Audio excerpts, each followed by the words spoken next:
Alors, combien un vidéaste doit facturer sa vidéo? C'est un sujet qui est pas hyper évident quand on se lance. On voit qui facturent des sommes folles et ça passe, et d'autres qui cassent complètement les prix du marché, simplement parce qu'ils savent pas combien ça coûte de faire une vidéo, et surtout combien on doit facturer. Donc je voulais vous refaire une vidéo, parce que j'en ai fait une il y a quasiment un peu plus de 4 ans maintenant, et entre temps, déjà la vidéo elle a pas mal évolué, les attentes des clients ont aussi changé, les budgets, la concurrence aussi n'est plus la même, et c'est surtout votre valeur aussi de vidéaste qui a un peu évolué, donc voilà, je me suis dit qu'une mise à jour s'imposait. Alors à noter que dans cette vidéo là, je vous mets à disposition un calculateur de prix, c'est gratuit, c'est un des premiers liens en description. Ça vous donne déjà une fourchette de prix aussi à donner, mais ça va surtout vous aider à calculer votre devis en fonction du projet que vous êtes en train de faire. Et en toute honnêteté, encore aujourd'hui, c'est ce document là que j'utilise pour tous mes devis, pour tous mes clients, et je sais que déjà des milliers l'ont téléchargé et l'utilisent aussi. Donc voilà, n'hésitez pas, j'ai mis du coup évidemment ce calculateur à jour. Donc l'objectif de cette vidéo là, c'est que vous puissiez enfin comprendre déjà comment fixer un tarif juste, qui est cohérent, et voilà, surtout essayer que ça soit rentable à la fin votre activité de vidéaste. Donc que vous soyez débutant, intermédiaire, professionnel, je vais essayer de vous donner pas mal de choses pour que vous ayez des bases concrètes, des fourchettes, des exemples, pour surtout avoir quelque chose de concret qui fonctionne sur le terrain. Parce que le problème que je vois beaucoup dans la communauté des vidéastes, c'est le fait de se sous-estimer, ou demain de sous-facturer ce que vous valez réellement. Alors en particulier, si vous débutez dans la vidéo, je suis quasiment sûr que vous avez déjà eu la question de combien ça coûte justement de faire une vidéo, et voilà, pas hyper serein, pas hyper à l'aise sur les appuis avec cette question-là, et ce qui est normal, jamais évident de donner un prix, il faut surtout d'ailleurs pas le donner directement, on en reparlera tout à l'heure. En fait, ce qui est dur, c'est que dans notre métier, on n'a pas de grille tarifaire, régie par l'État, de une vidéo de 1 minute 30, de un jour de travail, ça coûte tant. Non. Ce qui veut dire que certains vont mettre des prix vachement hauts, d'autres vachement bas, et en fait, tant qu'on n'éduque ni les clients, ni même les jeunes vidéastes à quelle est la réelle valeur d'un travail de vidéo, forcément qu'on va avoir du mal un peu à avancer. Alors avant de vous donner un peu les chiffres que j'ai pu remarquer et les moyennes que j'ai pu voir, petit disclaimer, tout ce que je vais vous donner, c'est des estimations, c'est des fourchettes basées sur mon expérience, basées sur les gens que j'accompagne dans Vidéaste Pro, et même les vidéastes que je côtoie. C'est pas une vérité qui est absolue, c'est pas une obligation où vous devez facturer ce montant-là. Voilà, c'est juste que ça vous donne normalement une idée à peu près de ce que vous pourriez faire et où est-ce que vous vous situez par rapport à tout ça. Alors pour commencer, il faut comprendre déjà que dans la vidéo, moi j'estime, on va dire, qu'il y a plus ou moins 4 types de vidéastes. C'est pas une différence en mode bon vidéaste, mauvais vidéaste ou quoi que ce soit, c'est plus d'un point de vue expérience, d'un point de vue autonomie, régularité en fait. Et forcément, en fonction de ces 4 types de profils, les tarifs vont pas être les mêmes. Il y a pour moi les débutants, les intermédiaires, les professionnels et les experts. Et justement, je vais essayer de vous donner des fourchettes pour ces 4-là pour que vous voyez justement où est-ce que vous vous situez. Un débutant, c'est quelqu'un qui maîtrise, on va dire, les bases de la vidéo, mais qui n'a pas encore fait de projet rémunéré. Un intermédiaire, on va dire, c'est quelqu'un qui a déjà quelques projets pro, mais c'est pas vraiment régulier. Mais voilà, il sait quand même gérer un tournage et livrer une vidéo cohérente. Un professionnel, c'est quelqu'un qui vit déjà de son activité de vidéo, donc qui sait gérer des projets un peu plus complexes, qui peut prendre un brief du début jusqu'à la fin. Et le dernier, un expert, c'est quelqu'un qui est reconnu dans un domaine. Donc là, il est plus ciblé, il est plus niché, que ce soit de la pub, du sport, de l'interview haut de gamme, et peu importe. En fait, c'est quelqu'un qui a une vraie signature dans son travail, et c'est ce que viennent d'ailleurs chercher les clients. Donc en fonction d'où vous vous situez par rapport à votre expérience, à où est-ce que vous en êtes dans votre activité justement de vidéo, et on va pas facturer la même chose, en particulier notre prix à la journée. Parce que oui, ça c'est un point qui est très important. Alors déjà, avant de parler des tarifs, il faut comprendre comment facturer. Et pour moi, il faut éviter je facture au projet vidéo. Pourquoi? Parce que 2 vidéos peuvent durer le même temps, mais être complètement différentes et prendre bien plus de temps. Si je prends par exemple une pub de 1 minute qui va demander quand même pas mal de jours de tournage et encore plus de montage avec les effets, etc. Et une vidéo d'1 minute qui est simplement une interview avec quelques plans d'illustration, vous voyez bien que la charge de travail, c'est pas la même. Donc en fait, facturer au projet, c'est un peu prendre le risque de sous-estimer votre temps. Et voilà, in fine, risquer de perdre en rentabilité. Je l'ai fait beaucoup ça au début. La différence de facturer à la journée, c'est plus clair, c'est plus transparent. Vous savez exactement le temps que vous allez passer sur un projet. Le client sait aussi, et si jamais ça dépasse, vous allez pouvoir du coup réajuster si besoin. Mais même ça suffit pas forcément non plus pour comprendre justement tous vos tarifs. Parce qu'il y a une chose aussi qui change beaucoup dans ce métier-là, c'est le type de client. En fait, il faut comprendre qu'il y a 2 types de clients. Le premier, c'est le client final. Donc, c'est une PME, un commerce, une marque, un client particulier directement. Et de l'autre côté, on a une agence de communication ou même une boîte de production qui vous sous-traite. La différence, c'est que le client final, lui, il attend une vision, des conseils, une expertise globale. Donc évidemment, le tarif est un peu plus élevé parce que vous devez apporter une espèce de patte un peu plus stratégique et un accompagnement en soi. Et à la différence, on a l'agence ou la boîte de prod qui va déjà vous apporter un brief un peu clair, un espèce de découpage. Donc en fait, vous êtes simplement exécutant de ce que eux attendent. Donc Donc évidemment, si vous avez que cette tâche-là, le tarif n'est pas forcément le même. Donc vous devez vraiment vous adapter entre qui et le client final. Évidemment que les prix ne seront pas les mêmes, tout comme d'ailleurs les compétences attendues. Au-delà de tout ça, en fait, il faut garder aussi en tête que les budgets varient énormément selon le type de client, que ce soit un commerce, une PME, un grand groupe ou un particulier. Ils ont d'une part pas les mêmes objectifs, mais surtout pas les mêmes moyens. Une vidéo, par exemple pour un particulier type mariage, ça va prendre peut-être une journée de tournage, là où pour un plus grand groupe, on va peut-être demander plusieurs jours aussi de tournage. Donc c'est à vous de voir exactement ce que le client attend et d'adapter le nombre de jours en fonction du contexte du projet. Alors avant de vous donner la fourchette de prix que je vous recommande en fonction de votre niveau en vidéo, il y a un truc qu'on oublie tout le temps quand on se lance, c'est d'avoir un site vitrine. C'est honnêtement l'indispensable aujourd'hui pour avoir une activité un peu plus professionnelle. En fait, c'est ce qui va pouvoir présenter ce que vous savez faire, qui vous êtes, donner votre image de marque, bref, avoir un support qui va vous permettre de vous vendre de manière pro, de manière claire et éviter que ça dépende juste des réseaux sociaux. Et ça, justement, la création de site internet, c'est un des premiers atouts du sponsor du jour, Hostinger. C'est un outil qui va permettre de créer son site en quelques clics et honnêtement, c'est hyper simple. Pour l'avoir testé, on a les fonctionnements avec l'IA, on a juste à répondre à des questions sur notre activité et lui, il va nous générer un site qui est plutôt cohérent. On a aussi le choix entre plein de templates différents qui sont déjà très bien structurés. Comme ça, on n'a pas à se prendre la tête. Et en vrai, c'est tellement simple que en à peine une heure, on a un site vitrine qui est déjà publié. Un de ces gros avantages pour moi, ça reste l'accessibilité. Niveau budget, c'est assez compliqué de faire en dessous. L'hébergement web, elle commence autour des 2 € par mois, voire même un peu moins là d'ailleurs en période de promotion en cours. Et il suffit de lire les avis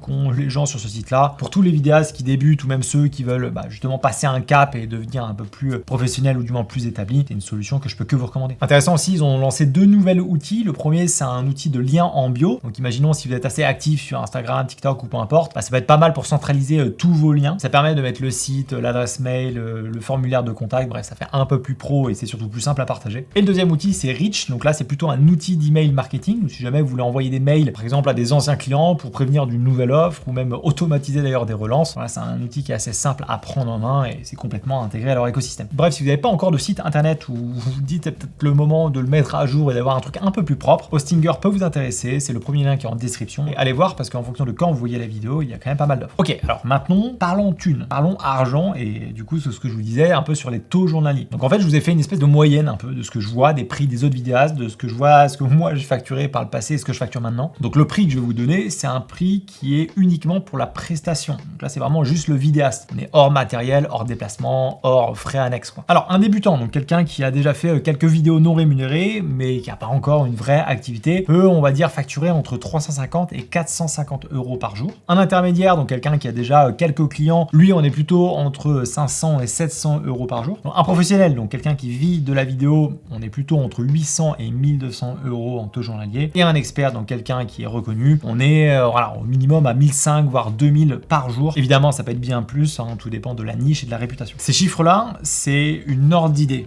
Dites-vous pas que en fonction de quelle catégorie vous êtes, il faut absolument facturer ça. Ça peut être plus, ça peut être moins. Maintenant, voilà, en moyenne, dans la globalité de ce que j'ai pu voir, voilà à peu près les tarifs. Alors maintenant aussi, sujet très important, mais on va parler de comment on explique ce tarif-là, ou même quand est-ce qu'on le donne. Parce que vous avez peut-être déjà eu le cas où justement un client ou quelqu'un vient vous voir et vous demande bonjour, j'aimerais une vidéo d'1 minute 30, combien ça coûte? Et là, je vous le dis direct, surtout ne répondez jamais à cette question-là en donnant un prix.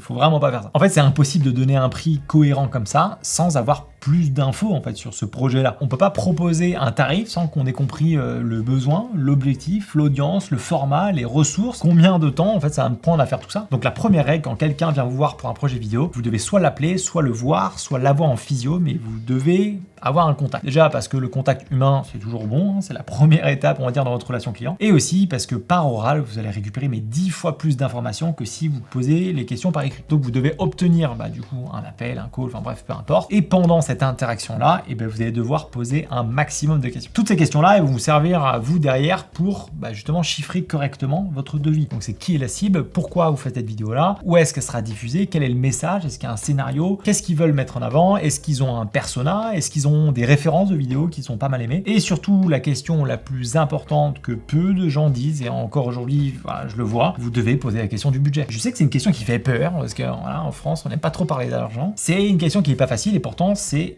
vous devez systématiquement demander, et niveau budget, est-ce que vous aviez quelque chose en tête? Et je peux vous donner 2 exemples un peu personnels qui m'ont fait perdre du temps et à l'autre gagner de l'argent parce que justement, j'avais posé cette question-là. Le premier, c'est un client qui m'appelle pour un gros contrat à l'étranger, donc on passe du temps, on discute, je lui propose des idées, voilà, ça se passe plutôt bien. Je me mets à chiffrer du coup le devis, il y avait pour 7 jours de tournage, donc je crois que j'étais autour des 10 000, 12 000 euros, quelque chose comme ça. Et après avoir pas mal travaillé du coup sur le devis, je lui envoie, et là il me rappelle directement, il me dit ah non, mais moi j'avais que 1500 euros pour 7 jours de tournage. Donc évidemment, voilà, moi de mon côté avec ma boîte c'était pas possible, donc mine de rien, j'ai perdu pas mal de temps au téléphone avec lui et aussi préparer un peu le devis, tout ça, et c'est de ma faute, hein, c'est que je lui avais pas posé la question du budget à la fin de l'appel. Et deuxième exemple où là ça m'a été du coup utile, hein, parce que j'ai évidemment appris de mes erreurs. Un client me contacte, on parle pendant pas mal de temps de ce projet-là, ça va être plutôt cool, rien de bien difficile, donc pendant qu'il me parle, moi je commence à réfléchir le temps que ça va me prendre, je vise à peu près dans ma tête quelque chose autour de 4-5 000 balles, voilà, il n'y avait pas beaucoup de jours de tournage, mais un peu quand même. Et à la fin de notre appel, je lui demande évidemment s'il y a un budget, et là il est un peu gêné, il me dit ouais, on n'a pas grand chose comme budget, on n'a que 13 000 euros. Donc heureusement que j'ai posé cette question-là, parce que ça du coup ça m'a permis un peu d'adapter mon budget, adapter mon nombre de jours, et voilà, si je lui avais pas posé, je lui aurais proposé un devis à 4-5 000 alors que lui il avait le double en tête, quoi. Donc voilà.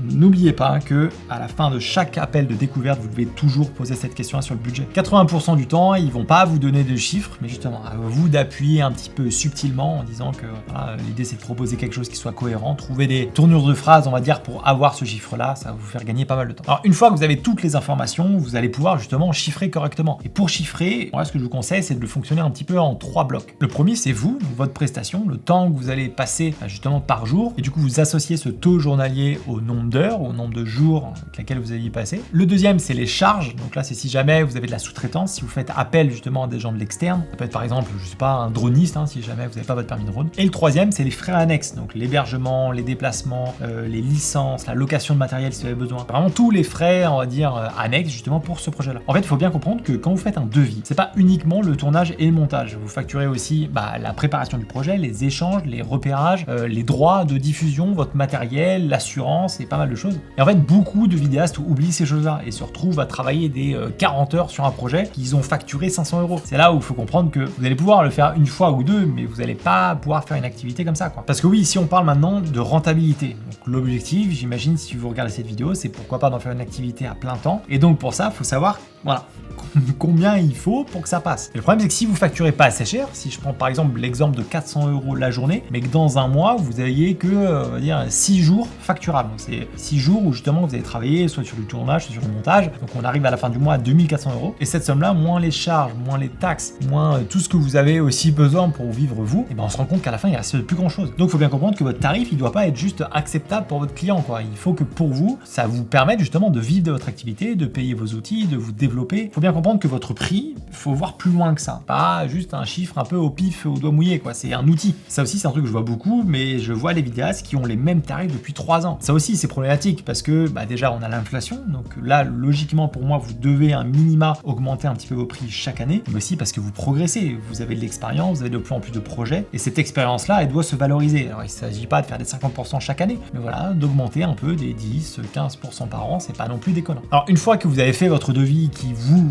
paraît cohérent, on va l'envoyer au client. Et ça peut arriver qu'à ce moment-là, certains tombent des nues, quoi. Ils pensaient pas que c'était aussi cher que ça. C'est assez rare, mais ça peut arriver. Et en vrai, on peut pas leur en vouloir. Il y a beaucoup de clients qui n'ont jamais fait appel à un vidéaste, donc voilà, ils savent pas vraiment le coût, combien ça coûte de faire une vidéo. Et donc, c'est à vous, d'une part, de les éduquer, de leur expliquer qu'est-ce qui fait que ça coûte cet argent-là, parce qu'il y a du matériel, parce qu'il y a l'expérience, parce que c'est du temps, c'est pas simplement le temps de tournage, mais c'est le temps de préparation, de storyboard, de réflexion, après de montage, de test, d'apprentissage. Enfin, c'est un tout, et en fait, il faut leur expliquer, parce que pour eux, juste vous venez avec votre téléphone et c'est terminé, quoi. Et le plus important, c'est que vous devez justement vous positionner pour pas que vous soyez cher ou pas assez cher, que justement vous soyez cohérent par rapport à votre expérience, par rapport au projet, par rapport à ce qu'attend le client. Et tout ça, ça prend un peu de temps, un peu d'expérience, mais logiquement, avec des outils un petit peu comme ça devrait vous aider. Alors après, je pourrais évidemment parler d'objections, de négociations, de comment réagir si un client vous dit que c'est trop cher, mais voilà, ça serait limite une vidéo à part entière. Si jamais c'est un sujet qui vous intéresse, j'ai justement une formation en business où je vais un peu plus en profondeur dans, que ce soit comment trouver des clients, quoi dire justement en rendez-vous un peu découverte, comment négocier, comment avoir une bonne image de marque. Bref, si jamais ça vous intéresse, c'est aussi en lien en description. Mais pour terminer, retenez bien une chose, en fait, fixer son prix, c'est pas un chiffre au hasard qu'on va donner, c'est pas une roulette russe, c'est une vraie réflexion et c'est honnêtement une stratégie à avoir pour être bien dans votre activité. Plus vous allez monter en compétences, plus vous allez gagner en confiance et plus vos tarifs vont évoluer. J'espère sincèrement que cette vidéo vous aura été utile. Si c'est le cas, pensez à me le dire en commentaire, c'est ce qui m'aide le plus. Pareil, si ça vous intéresse, vous avez la template de budget qui est totalement gratuit en description. Et nous, on se dit à la semaine prochaine. La bise.